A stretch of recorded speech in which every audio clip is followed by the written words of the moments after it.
Hello, bonjour à tous. C'est l'heure de notre rendez-vous qui avait été annoncé. Donc, on va attendre 2-3 minutes pour attendre que les personnes se connectent. Si aujourd'hui, j'ai pas le micro, donc si le son est bon, faites-moi signe que le son est correct. Est-ce que le son est bon? Comme ça, on va y aller. Est-ce que le son est bon? Comme ça, on va y aller. Faites signe que le son est bon et puis on va commencer notre live d'aujourd'hui. Merci à tous ceux qui se connectent. Bonjour à vous, bonsoir chez vous, que le Seigneur soit béni. Nous sommes à notre rendez-vous d'aujourd'hui. Nous allons parler de la gloire de Dieu. Fais-moi voir ta gloire. Un thème très bien. Ok, merci. On me dit que le son est bon. Le son est bon. Voilà, nous allons prier. Seigneur, je prie que tu te révèles encore cet après-midi, ce soir, ce matin, dépendamment de l'heure à laquelle la personne va me suivre aujourd'hui. Je prie, Seigneur, que ton Fils Jésus-Christ soit encore glorifié. Que ton Fils Jésus-Christ soit encore glorifié. Je prie, Seigneur, que par ce message, qu'il y ait la manifestation de ta gloire dans la vie de chacun d'entre nous. Dans la vie de quelqu'un en particulier, Seigneur, qui attend d'entendre quelque chose, qui attend de rebooster sa foi. Seigneur, je te demande comme Jean-Baptiste que tu grandisses et que je diminue. Que je parle de moins en moins de moi, mais de plus en plus de Christ. Dans le nom puissant de Jésus-Christ. Amen. Donc, voilà. Voilà, si vous êtes là, on va faire comme à l'accoutumée. Partagez, likez, commentez. Prenez le lien de Facebook, mettez sur WhatsApp pour que d'autres puissent aussi suivre. Donc, on y est aujourd'hui. Ok. Dans le thème qui m'a été demandé de partager aujourd'hui, c'est « Fais-moi voir ta gloire ». « Fais-moi voir ta gloire » ou « Montre-moi ta gloire » qui se trouve dans Exode chapitre 33, le verset 18. Donc aujourd'hui, vous allez devoir prendre note, écrire, parce que c'est très important pour que vous puissiez méditer et ensuite découvrir d'autres vérités que peut-être je n'aurai pas l'occasion de dire, mais cela va être fait. Voilà. Donc, Exode chapitre 33, on va lire le verset de base. Le verset de base, Exode chapitre 33, le verset 18. Exode chapitre 33, le verset 18.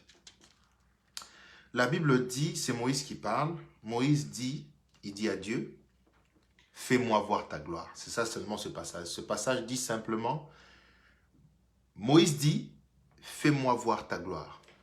Alors, avant qu'on puisse aller plus loin dans le début de mon enseignement, de mon partage, j'aimerais d'abord commencer par dire, c'est quoi la gloire? Quand Moïse demande, fais-moi voir ta gloire. Parce que vous savez, des fois, on a tendance à attacher la gloire de Dieu à des choses matérielles. Par exemple, Dieu a montré sa gloire, j'ai conçu un enfant.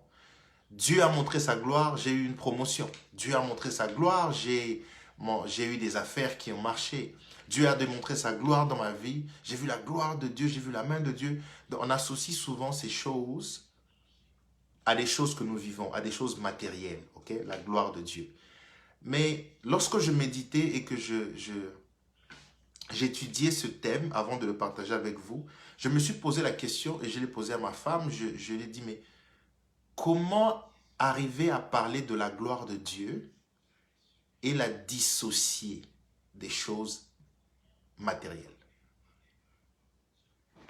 Comment arriver à parler de la gloire de Dieu tout en mettant de côté les choses matérielles? Comment arriver à parler de la gloire de Dieu dans un élément qui n'est pas palpable? Comment arriver à démontrer une chose qu'on ne peut pas voir? Comment parler de la gloire de Dieu et la détacher des choses qui concernent notre vie? Par exemple, celle qui porte des enfants et celle qui n'a pas. On va dire que celle qui n'a pas d'enfants ne vit pas la gloire de Dieu, ou celle qui a des enfants vit la gloire de Dieu. Alors comment arriver à dissocier les deux? Lorsque Moïse demande à Dieu, fais-moi voir ta gloire, qu'est-ce qui était dans la tête de Moïse ou dans la pensée de Moïse lorsqu'il posait cette question? Parce que vous allez voir, lorsque vous reprenez Exode, vous lisez Exode à partir du chapitre 3, vous allez à tous les chapitres, vous verrez que Moïse a expérimenté avec Dieu plusieurs prodiges. La mer Rouge qui a été fendue en deux, les 10 plaies d'Égypte, le bâton qui se transforme en serpent, toutes ces choses-là, Moïse les a expérimentées. Moïse a vu l'eau qui sort du rocher, Moïse a vu comment Dieu a défendu le peuple d'Israël devant Pharaon, devant la mer Rouge. Tous ces prodiges, il a vu une nuée. Ce n'était pas quelque chose de spirituel. La Bible dit, l'ange de l'Éternel marchait devant eux, dans la nuée. Et il était aussi avec eux, dans la colonne de feu la nuit. Maintenant, imaginez-vous, vous voyez toutes ces choses de vos yeux. Vous voyez quelque chose qui se présente devant vous, là, comme une nuée qui vous accompagne tout le temps devant vous. Et la nuit, c'est la colonne de feu qui est là, l'ange de l'Éternel. Mais Moïse arrive à un point de sa vie, il dit, ok, si j'ai trouvé grâce à tes yeux, montre-moi ta gloire. Entre nous, avec tout ça, est-ce que tout ça, ce n'est pas déjà la manifestation de la gloire de Dieu? Mais qu'est-ce que Moïse voulait dire par là? Qu'est-ce que Moïse voulait? Qu'est-ce qui était dans la tête de Moïse à ce moment-là? Et c'est là qu'on va lire. On va lire Exode chapitre 33. On va remonter un peu avant que Moïse demande fais-moi voir. On va remonter dans la conversation entre Dieu et Moïse. Exode chapitre 33, le verset 12 au verset 18. Si vous avez votre Bible, allez-y, on va lire ensemble. Exode 33, 12, 18. Exode 33, je lis à partir du verset 12. Ma version, c'est Louis II. La Bible dit ceci. Moïse dit à l'Éternel, Exode 33, je lis à partir du verset 12. Si quelqu'un peut mettre ça, le verset en commentaire, comme ça, la personne qui va se connecter peut voir. Merci beaucoup. Donc Moïse dit à l'Éternel, voici tu me dis, fais monter ce peuple et tu ne me fais pas connaître qui tu enverras avec moi. Cependant, tu as dit, je te connais par mon nom, tu as trouvé grâce à mes yeux. Maintenant, si j'ai trouvé grâce à tes yeux, fais-moi connaître tes voies. Alors je te connaîtrai, je trouverai encore grâce à tes yeux. Considère que cette nation est ton peuple. L'Éternel répondit, je marcherai moi-même avec toi. Écoutez ceci. L'Éternel dit à Moïse, verset 14, je marcherai moi-même avec toi. Notez cela. Je marcherai moi-même avec toi et je te donnerai du repos. Quelle assurance. Moïse lui dit, si tu ne marches pas toi-même avec nous, ne nous fais pas partir d'ici. Dieu dit à Moïse, je vais marcher avec toi, mais Moïse répond à Dieu, si tu ne marches pas avec moi, qu'on ne bouge pas d'ici. Attends, mais Dieu venait de dire, je marche avec toi. Mais Moïse a dit, si tu ne marches pas avec moi, on ne bouge pas d'ici. Pourquoi? Dans l'Ancien Testament, Dieu ne se manifestait pas tel qu'il est aux hommes. La manifestation de Dieu, souvent dans l'Ancien Testament, est beaucoup reprise dans Exode et les livres où il y a la manifestation de la puissance de Dieu. La Bible parle de l'ange de l'Éternel. L'ange de l'Éternel. Et c'est même cet ange de l'Éternel qui marchait devant Moïse, qui a fait tous ces prodiges en Égypte. La Bible dit, quand vous lisez, vous reprenez Exode 14, à partir du verset 1er, vous lisez Exode 13 1er et puis Exode 14. Vous lirez bien que la Bible dit, même lorsque Pharaon s'est présenté pour attaquer le peuple d'Égypte devant la mer Rouge, la Bible dit, l'ange de l'Éternel de la nuée alla se placer à l'arrière du peuple d'Israël. C'est-à-dire que c'était l'ange de l'Éternel, une représentation de Dieu. Cet ange ne porte pas de nom, on l'appelle l'ange de l'Éternel. Alors lorsque Dieu dit à Moïse, je marcherai avec toi, Moïse comprend que si tu nous envoies encore ta représentation, on ne bouge pas d'ici. Moïse dit à Dieu, j'ai vu ce que l'ange a fait, j'ai vu comment il nous a accompagnés, j'ai vu les prodiges qu'il a accomplis, j'ai vu la puissance qu'il a démontrée, j'ai même vu comment il nous a défendu face à Pharaon. Mais maintenant, je veux connaître celui qui est derrière cet envoyé. Et quand Dieu lui dit, je t'avais promis ma présence, je vais être avec toi. Moïse comprend que non. Tu veux certainement encore me confier cette tâche à l'ange de l'Éternel. Mais pour cette fois-ci, si toi-même tu ne marches pas avec nous, on ne bouge pas d'ici. Si toi-même tu ne marches pas avec nous, on ne bouge pas d'ici. Bien-aimé, Dieu peut déléguer quelqu'un pour accomplir une tâche dans votre vie. Ça peut être un ange, ok? Comme dans la piscine de Bethesda. Je fais un crochet sur Bethesda et puis je reviens sur mon message. La Bible dit que l'ange agitait l'eau et il y avait des miracles parce que les gens se jetaient dans l'eau. Mais le jour où l'homme a rencontré Christ, il n'a plus besoin d'un ange. Laisse-moi te dire une chose, que celui qui a rencontré l'ange de Dieu n'a pas encore rencontré Dieu. Il est possible de vivre la main de Dieu par l'ange que Dieu a envoyé. Ce n'est pas une mauvaise chose. Mais Moïse, dans sa dimension spirituelle, a demandé de voir celui qui se cache derrière cet envoyé. Et nous continuons la lecture. Moïse répond à Dieu, c'est le 14. Il dit, je te donnerai du repos. Moïse, verset 15, Moïse lui dit, si tu ne marches pas toi-même avec nous, ne nous fais pas partir d'ici. Le verset 16, Moïse qui dit, comment sera-t-il donc certain que j'ai trouvé grâce à tes yeux? Il insiste encore. Comment est-ce que je saurai que j'ai trouvé grâce à tes yeux? Moi et ton peuple, ne serait-ce pas quand tu marcheras avec nous et quand nous serons distingués, moi et ton peuple, de tous les peuples qui sont sur la face de la terre? L'Éternel dit à Moïse, je ferai ce que tu me demandes, car tu as trouvé grâce à mes yeux et je te connais par mon nom. Moïse dit, fais-moi voir ta gloire. Et voici, nous continuons au verset 19, toujours dans votre Bible. Exode chapitre 33, le verset 19. Le verset 19, Moïse, l'Éternel répondit, je ferai passer devant toi toute ma bonté et je proclamerai devant toi le nom de l'Éternel. Je fais grâce à qui je fais grâce et miséricorde à qui je fais miséricorde. L'Éternel dit, 20, c'est là où ça se corse, tu ne pourras pas voir ma face, car l'homme ne peut me voir et vivre. L'Éternel dit, voici un lieu près de moi, tu te tiendras sur le rocher. Retenez bien une chose.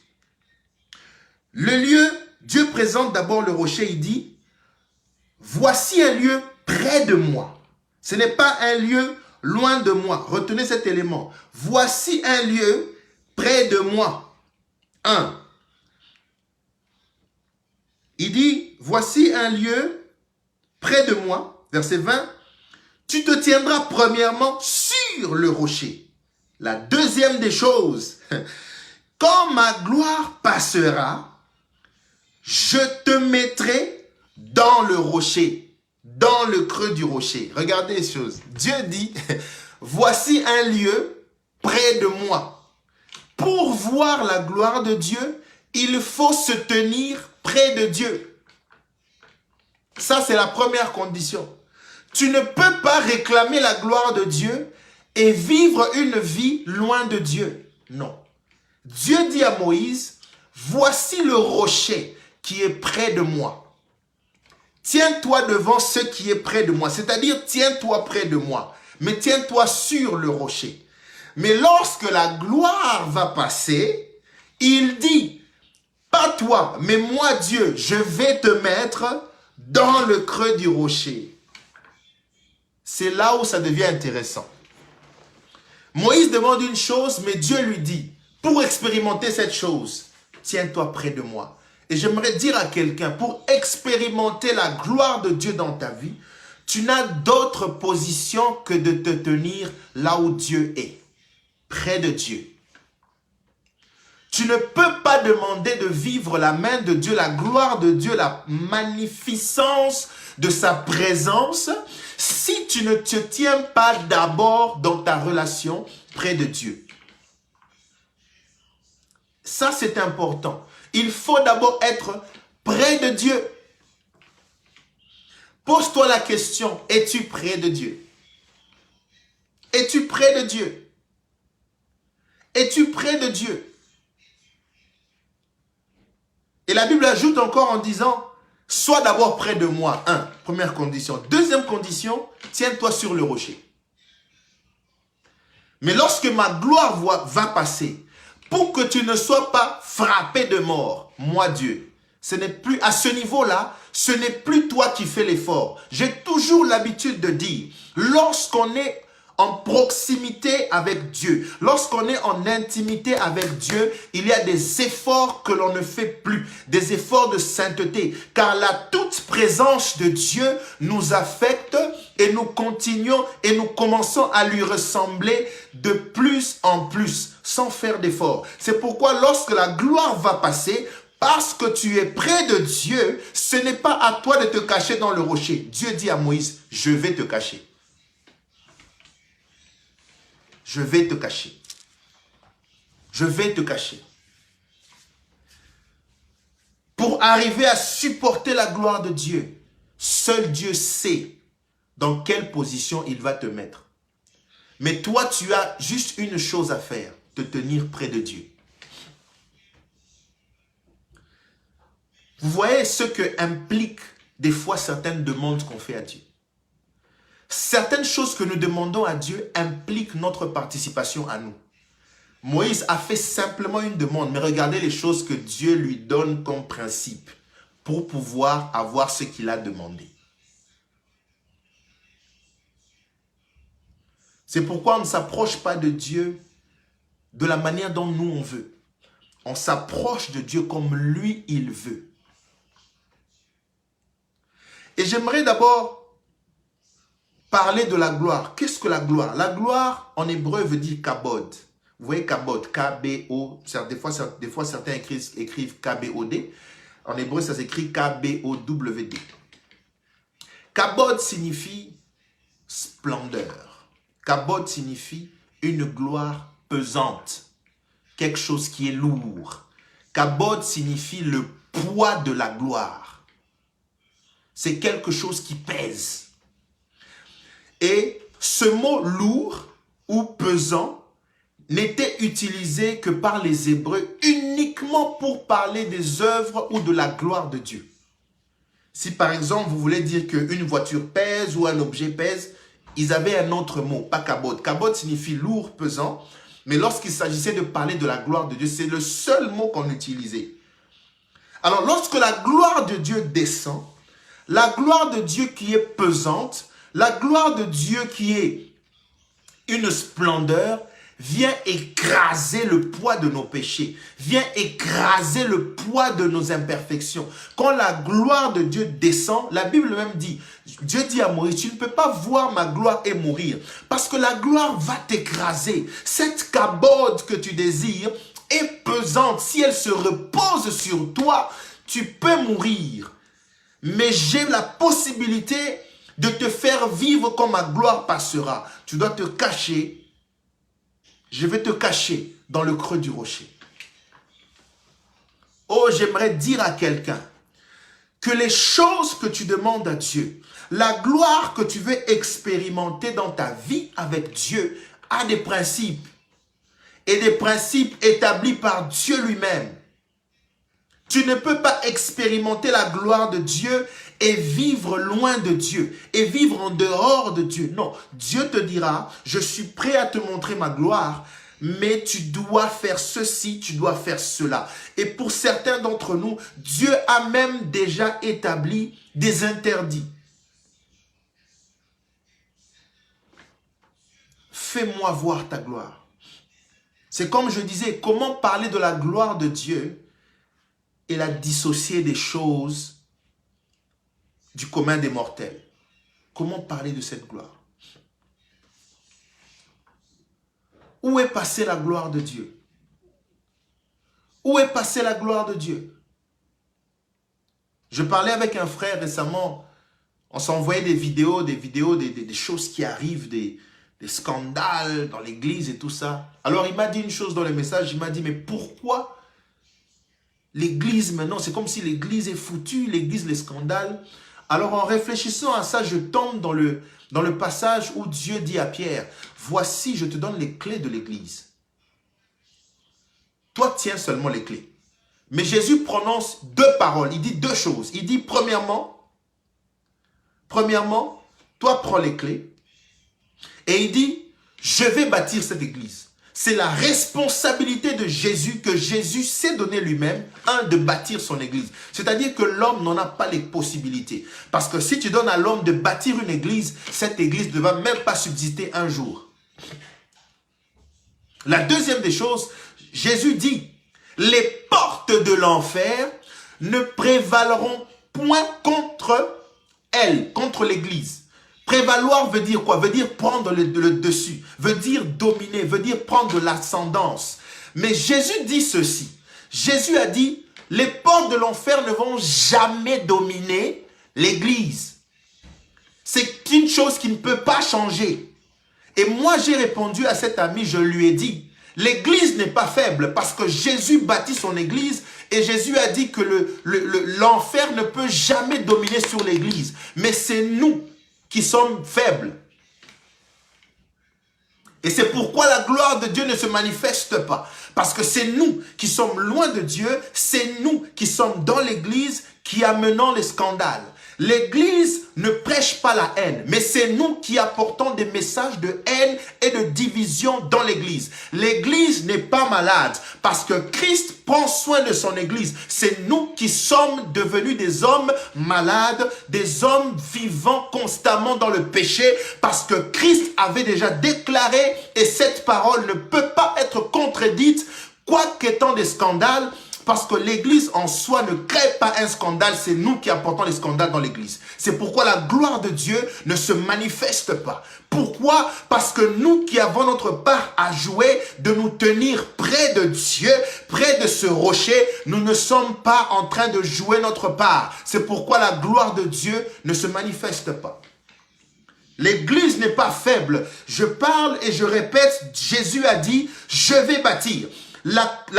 Bâtir l'église n'a pas été donné sous la responsabilité d'un homme parce que Jésus savait que le diable peut frapper l'homme mais il ne peut pas frapper Jésus. Il a dit, toi garde seulement les clés. Toi, ta seule responsabilité, c'est de garder les clés. Moi, je vais bâtir l'église.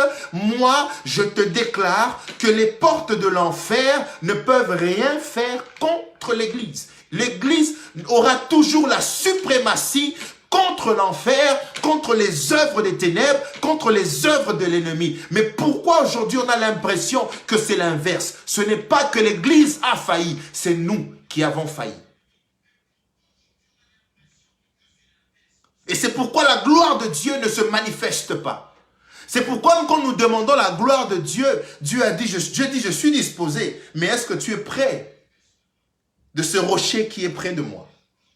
Tu n'es pas là. Je ne peux pas me manifester quand la position dans laquelle je te trouve n'est pas la bonne position.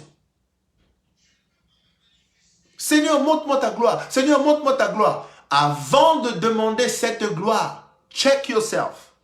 Regarde-toi toi-même. Suis-je près du rocher? Est-ce que je suis près de Dieu? L'église n'est pas faible. L'église est encore forte.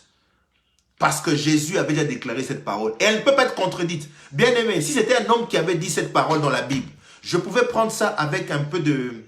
Vous voyez, c'est un homme qui a parlé. Mais c'est Jésus lui-même qui a parlé. Et cette parole restera telle qu'elle est d'éternité en éternité. L'église est une église forte. C'est l'homme qui est devenu un homme faible. C'est l'homme qui a perdu la force parce qu'il s'est éloigné de Dieu.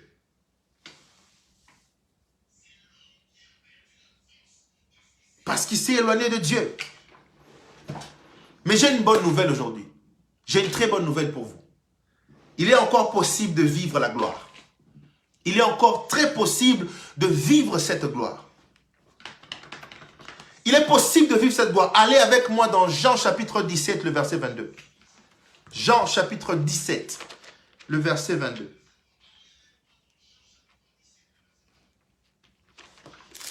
Jean chapitre 17, le verset 22. Jean chapitre 17, le verset 22. Arrêtons d'accuser l'Église. L'Église est sous la charge de Christ. L'Église est sous la charge de Christ. C'est l'homme qui a failli. C'est l'homme qui ne fait pas bien ses responsabilités. C'est l'homme qui est devenu faible. Jean chapitre 17, le verset 22. La Bible dit ceci. C'est Jésus qui parle encore, c'est pas un homme. Jésus dit, il s'adresse à Dieu. Il dit ceci. Je leur ai donné la gloire que tu m'as donnée, afin qu'ils soient un, comme nous sommes un. Laisse-moi te dire une chose. La chose que Moïse a voulu simplement voir, Jésus nous l'a donnée. Dieu nous l'a donnée par Jésus-Christ. Jésus, avant de partir, il dit ceci. Père, je leur ai donné la gloire que tu m'as donnée. C'est pourquoi tu ne peux pas expérimenter la gloire de Dieu sans passer par Jésus-Christ. C'est par la grâce de Jésus-Christ que Christ nous a transféré la gloire que Dieu lui avait donnée. La chose que Moïse a demandé, malheureusement pour toi Moïse, il n'y avait pas Jésus. Tu t'es seulement caché. Mais pour nous aujourd'hui, Jésus-Christ a dit à Dieu, ce que tu as montré à Moïse, ce que tu m'as donné, je ne vais pas seulement leur montrer, mais je vais leur donner. Et il a dit, je leur ai donné la gloire que tu m'as donnée. Ce n'est plus une affaire de voir la gloire. C'est une affaire d'avoir et d'expérimenter cette gloire. Pourquoi? Parce que la Bible dit, désormais, je ne vais plus habiter dans la maison faite des mains d'hommes. Dieu a décidé de faire de ce temple sa demeure. Et lorsqu'il y a la demeure de Dieu, Christ repose sa gloire et tu es capable de manifester la gloire que Moïse voulait voir. Mais toi, tu l'as pour la manifester au dehors de toi. C'est pourquoi j'aime la personne de Jésus-Christ. Il a dit ceci. La gloire que tu m'as donnée. Et là, je paraphrase Moïse. La gloire que tu as voulu seulement voir, Christ nous l'a donnée. Mais pourquoi on ne manifeste pas cette gloire? Pourquoi on ne manifeste pas cette gloire? Où sont passés les prodiges? Où est la gloire de Dieu qui est visible? Où est la gloire de Dieu? Qui commence d'abord par la présence manifeste de Dieu. Et au lieu de cela, on ne fait que accuser les frères. On se critique, on se vilipende les uns des autres. Et avec ça, vous vous attendez franchement à manifester la gloire de Dieu? Laissez-moi vous dire une chose. Lorsque nous allons à l'église et que nous voyons la manifestation de la gloire de Dieu, cette gloire n'est pas à cause du lieu dans lequel on se trouve. Cette gloire est à cause des personnes qui se trouvent dans ce lieu. Parce que lorsque vous quittez le temple, vous fermez les portes à clé, cette église reste vide avec des chaises. C'est l'homme qui est l'objet de la manifestation de la gloire de Dieu. Et lorsque vous avez un frère, une sœur, des frères, des sœurs qui se mettent ensemble, celui-ci a Christ en lui, celle-ci a Christ en lui, l'autre a Christ, l'autre a Christ.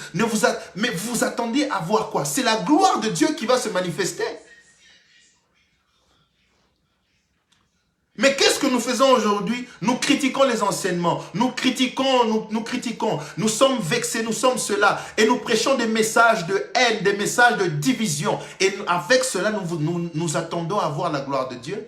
Laissez-moi vous dire que Dieu prend soin de son église. Et s'il doit débarrasser des gens parce qu'il doit continuer à bâtir son église, Dieu est prêt à le faire. Mais aujourd'hui, si tu veux vraiment expérimenter la gloire de Dieu, commence d'abord par te regarder toi-même, ta position vis-à-vis de Dieu. Ta position vis-à-vis de Dieu. Mais nous avons un Jésus qui a dit, Père, la gloire que tu m'as donnée, que j'ai manifestée sur cette terre pendant mes 33 ans, la gloire que j'ai manifestée dans mon ministère, moi Jésus, pendant 3 ans, cette gloire, je leur donne ça. Ce n'est plus une affaire de voir passer Dieu. C'est une affaire d'avoir Dieu en nous par Jésus-Christ, par son esprit, afin de manifester cette gloire. Il est temps de revenir à Dieu. Il est temps de considérer l'œuvre de la croix. Il est temps de reconsidérer l'œuvre de la croix. Il est temps d'abandonner cette vie de péché. Et même moi qui parle, il est temps de laisser tomber, de mettre de côté certaines choses qui empêchent de vivre la gloire de Dieu. Certaines choses qui nous éloignent du rocher. Certaines choses qui nous éloignent du rocher qui est Jésus-Christ. Car sans Jésus-Christ, tu ne peux pas voir et avoir la gloire. Parce que c'est Christ qui nous l'a donné. Et si Christ n'est pas dans ta vie, tu ne peux pas même te permettre de demander la gloire de Dieu. Parce que la gloire de Dieu, nous l'avons aujourd'hui par Jésus-Christ. Il l'a dit dans Jean 22. Père, la gloire que tu m'as donnée, je la leur donne. Je la leur ai donnée. Afin qu'ils soient un comme nous on est un. Sommes-nous un aujourd'hui, Église? Ou sommes-nous divisés? On parle de gloire de Dieu. On parle de la gloire de Dieu. Mais quand on se regarde entre nous, nous sommes divisés. Jésus a dit, la première des choses pour manifester la gloire, c'est d'abord d'être un.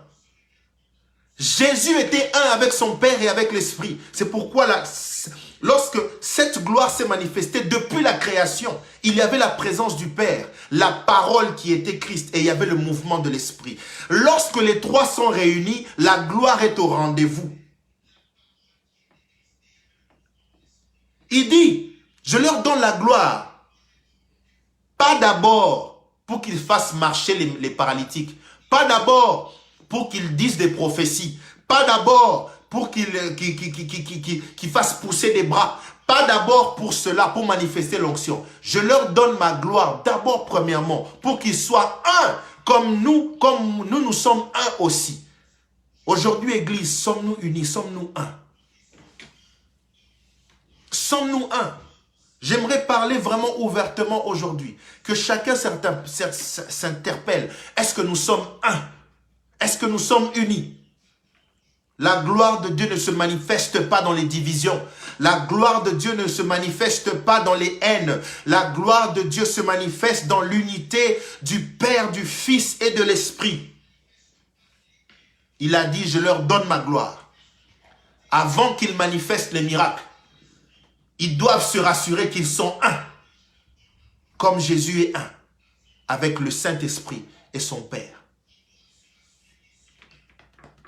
Fais-moi voir ta gloire. Aujourd'hui, Seigneur, nous prions, Jésus, dans ce problème, fais-moi voir ta gloire. Dieu te regarde. Est-ce que tu es un avec ta femme? Est-ce que tu es un avec ton mari? Est-ce que vous êtes un en esprit? Est-ce qu'il y a l'unité entre vous, Église? Nous prions, Seigneur, ta gloire doit se manifester, que cette Église se remplisse de ta gloire, que le monde entende parler, que l'Église soit un point de contact pour la ville, pour la gloire. Mais quand vous regardez dans l'Église, est-ce que vous êtes unis? Est-ce que vous êtes un? Mais au lieu de cela, c'est des critiques, c'est des chantages, c'est des divisions. Laissez-moi vous dire, le premier élément pour ressembler à Christ, c'est l'amour. Ce n'est pas l'onction. Ce n'est pas l'onction. Je répète, ce n'est pas la manifestation des miracles. Le premier élément pour ressembler à Christ, c'est l'amour. On aura beau le dire, Jésus a sauvé le monde avec l'amour. Ce n'est pas avec les miracles, bien qu'il a accompli des miracles. Ce n'est pas avec la résurrection de Lazare. La résurrection de Lazare n'a pas apporté le salut. Les miracles qu'il a fait dans tout Jérusalem, dans tout Israël, n'ont pas apporté le salut. Mais la Bible dit quoi dans Jean 3,7? Dieu a tant aimé le monde qu'il a donné son Fils. L'amour est une arme puissante que le corps du Christ a perdue. Que nous, je vais mieux le dire, l'Église est forte, mais l'amour entre frères a disparu. Et c'est pourquoi nous ne manifestons pas la gloire de Dieu. C'est pourquoi nous ne sommes pas un. Nous ne sommes pas. Nous croyons être un, mais nous ne le sommes pas, parce que l'amour n'est plus au milieu de nous. Fais-moi voir ta gloire. La chose que Moïse a désiré, simplement voir. Il voulait juste voir. Jésus, dans Jean 17, 22, a dit ceci. La gloire que tu m'as donnée, je paraphrase, celle que Moïse voulait simplement voir, que tu ne lui as pas montré, tu es passé seulement, il a juste vu ton dos. Et cette gloire, moi Jésus, je leur donne à eux, à mes disciples, afin qu'ils soient d'abord un, et le reste suivra. Le reste suivra. C'est ce que je voulais dire, comment parler de la gloire de Dieu et la dissocier. Avoir une belle voiture, avoir une grande maison, avoir de l'argent, avoir un jet privé, avoir des enfants, avoir un mariage, avoir un grand mariage, une fête chère de mariage. Tout ça ne signifie pas toujours que Dieu, qu'il y a la gloire de Dieu dedans. La gloire de Dieu se manifeste d'abord dans l'amour véritable. C'est pourquoi il est écrit, là où 2 ou 3 s'assemblent en mon nom, je suis au milieu d'eux. Parce que la gloire de Dieu, c'est Dieu lui-même. Dieu vient là où il y a l'unité, là où 2 ou 3 sont réunis ensemble. Je suis au milieu d'eux. Et j'aimerais encourager quelqu'un en disant ceci. Regarde ta vie. Regarde dans quelle position tu te trouves vis-à-vis de Dieu. Et même moi qui parle, c'est une interpellation. Regarde dans quelle position tu te trouves vis-à-vis de Dieu. Es-tu près du rocher qui est près de Dieu? Comment se situe ta relation avec Dieu? Ne cherche pas d'abord les miracles. Arrange d'abord avec Dieu. Église, ne cherchons pas d'être connus dans la ville. Ne cherchons pas d'abord, mais regardons d'abord au milieu de nous. Fixons les divisions qu'il y a au milieu de nous d'abord. C'est de là que tout part.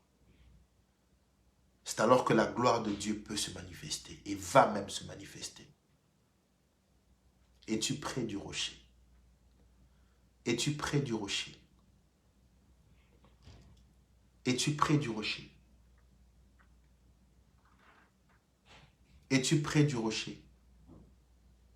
Moi, je crois que l'Église n'est pas faible. L'Église n'est pas faible parce que Christ a la responsabilité. Il a la charge de bâtir son Église.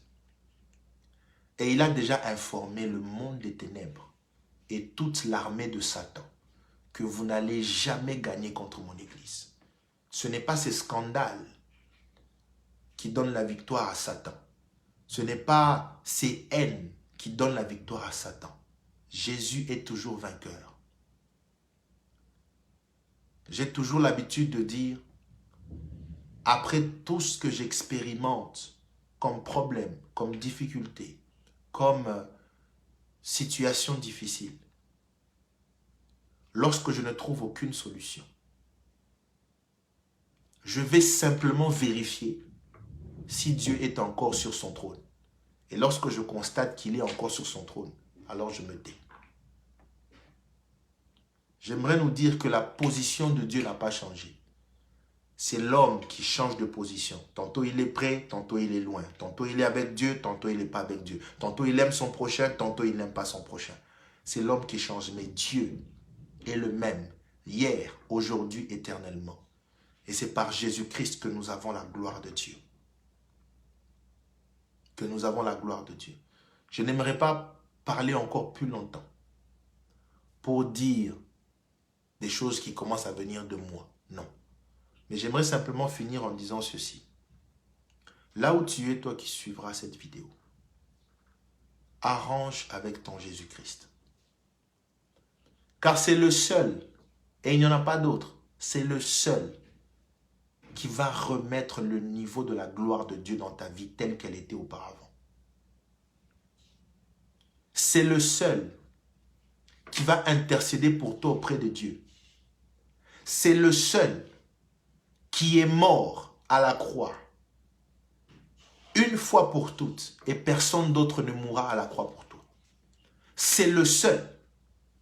Tu ne peux pas parler de la gloire de Dieu et enlever Jésus-Christ de là. Non. Et avoir une mauvaise relation avec Dieu. Non. Tu ne peux pas parler d'expérimenter la gloire de Dieu dans votre communauté, dans votre église, si vous êtes une église divisée. Si vous êtes une église qui prêche la division. Si vous êtes une église qui prêche la sournoiserie, qui prêche les divisions, les haines et les colères, les partis pris. Non. La gloire de Dieu commence d'abord dans l'unité. Que ce soit dans le couple, que ce soit dans l'église, que ce soit dans les relations, autres relations entre frères et sœurs. La gloire de Dieu aime l'unité et affectionne l'unité. Regardons à Jésus-Christ.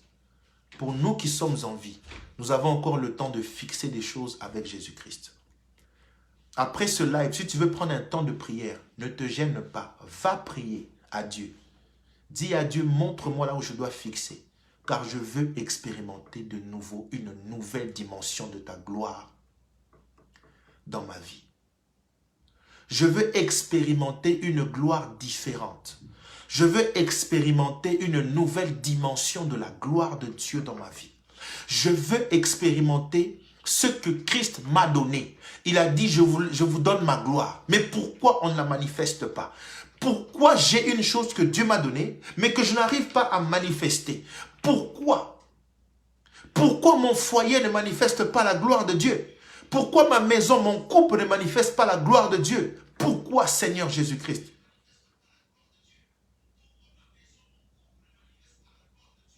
C'est parce qu'il y a quelque chose qui doit être fixé. Et ce matin, ce soir, cet après-midi, quel que soit là où vous êtes, je suis venu simplement vous dire, reprenez-vous en main. Christ est encore disponible. La parole de Dieu n'a pas dit, Christ n'a pas dit, je retire ma gloire. Non, il nous l'a déjà donnée, elle est encore disponible. Et pour nous qui avons le souffle de vie, nous qui ne sommes pas encore morts, il est possible de manifester encore cette gloire.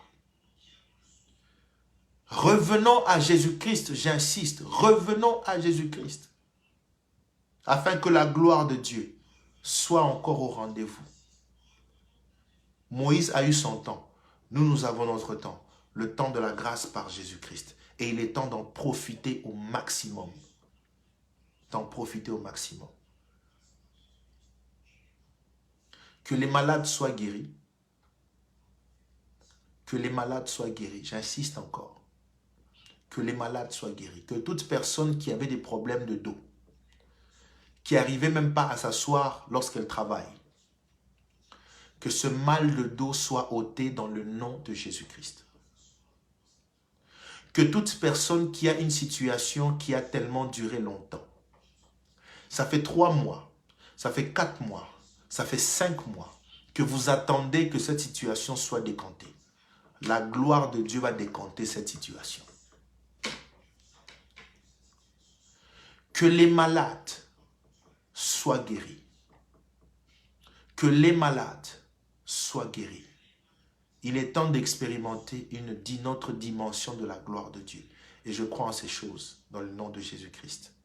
Amen. Voilà. C'était tout pour aujourd'hui. Nous serons là encore prochainement lorsque les administrateurs de la page vont encore nous inviter à passer. Que la gloire de Dieu soit dans vos maisons. Merci d'avoir été là. Si vous avez été béni, partagez cela parce que je crois qu'il y a un malade qui a besoin d'être guéri. Je crois qu'il y a quelqu'un qui veut entendre ces paroles afin de reconsidérer ses voies avec Dieu. Je crois que la prière de quelqu'un qui veut voir la gloire de Dieu, Dieu ne va pas seulement lui faire voir la gloire, mais Dieu va lui donner cette gloire par Jésus-Christ, car il a dit, je leur ai donné la gloire que tu m'as donnée. Soyez bénis, passez un bon week-end. Et surtout, n'hésitez pas, si vous sentez dans votre cœur de prier, entrez dans le lieu secret, allez prier. Peut-être que ce message est une interpellation. Peut-être que ce message est un rappel. Mais si vous sentez l'envie de prier, rentrez prier, allez méditer votre parole de Dieu. Et si vous avez des questions, laissez ces questions dans les commentaires. Il y a des administrateurs, des serviteurs de Dieu qui vont vous répondre par les commentaires.